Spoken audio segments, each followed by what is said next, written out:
I'm just going to rewind a couple of weeks to Saudi Arabia and your victory over Billy Dib. If you could just reflect on that and the event as a whole and your performance, how would you sum it? I think everything in the fight went perfect. We did what we had to do. Had to just put on a good boxing clinical finish on him. It's about just getting back in the ring again, back on winning ways. I know there's a lot of tougher opponents out there and oppositions, so then we have to move up now. But I think I've got this first hurdle out of the way.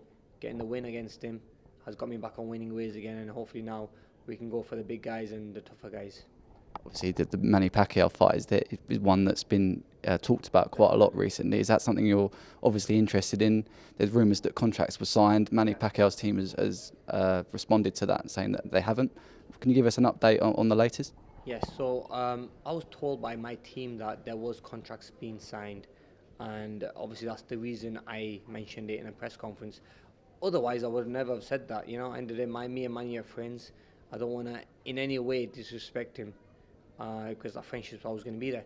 But look, whatever route he takes, I wish him all the very best. If the fight happens, it happens. If it doesn't happen, then obviously there's other names out there who I can fight, and we just have to move on from it. You know, it's just a little bit like the same situation I was in when I was chasing Mayweather. I've done that chasing for a long time, where sometimes you might never get that fight.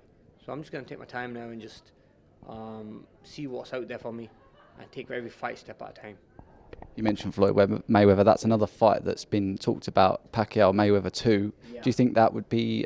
Highlighted in the same way by the public that the first fight was? Do you think it would have the same aura about? I mean, if the fight happens between them, I don't think it'll have the same buzz as the first one had. And secondly, in my opinion, I can't really see it happening. I mean, I've read a quote from Floyd Mayweather saying that he would never like to have that fight again. He would never like to come into a boxing ring again.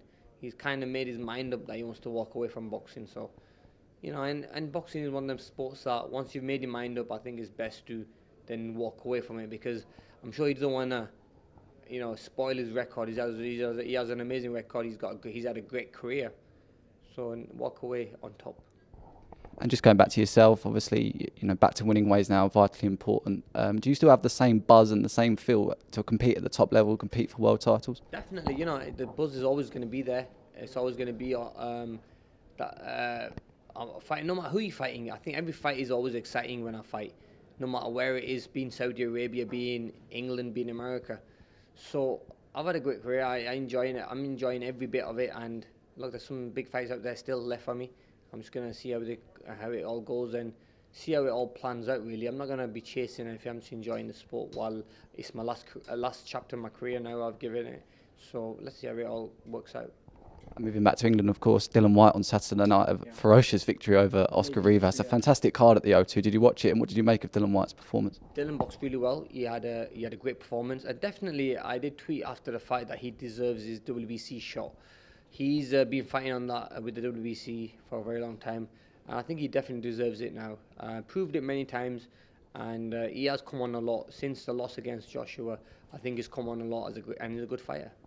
Mandatory for 600 days. Do you think he's got a good chance against Wilder or Fury? Obviously, they're fighting later in the year.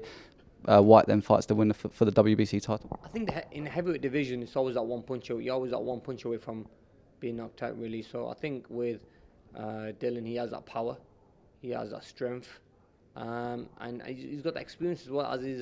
As time's gone, he's got more experience. So I think he's got a chance definitely to go out there and win those fights and bring that title back home. So he's up there as one of the top heavyweights in the world, in my opinion. And just finally on Anthony Joshua, obviously the rematch with Andy Ruiz has been called. What do you think is going to happen in that fight? And do you think Joshua is suffering a little bit mentally from that first defeat earlier this year? See, if I was advising him, I would have not had him go straight into a rematch. Maybe have one or two fights and build that confidence up. I think jumping in it might be a little bit of a risk, but I still feel that Andy Joshua is a better fighter. He's a stronger fighter. He's a bigger name by far. And overall, boxing skill-wise, he's a lot better. It was just that one shot that caught him that kind of, he never recovered from.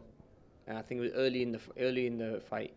Look, this is boxing. Like I said, that one punch can change a fight, and it did in that fight. So if Danny Joshua sticks to his game plan and be smart and stays away from them big shots that Ruiz is going to throw, I think he can make it easy work and maybe knock him out himself in the mid rounds, mid fight rounds. So let's see how it plays out. I just feel that Joshua is a better fighter and the bigger fighter, so I think I favour him going into this rematch.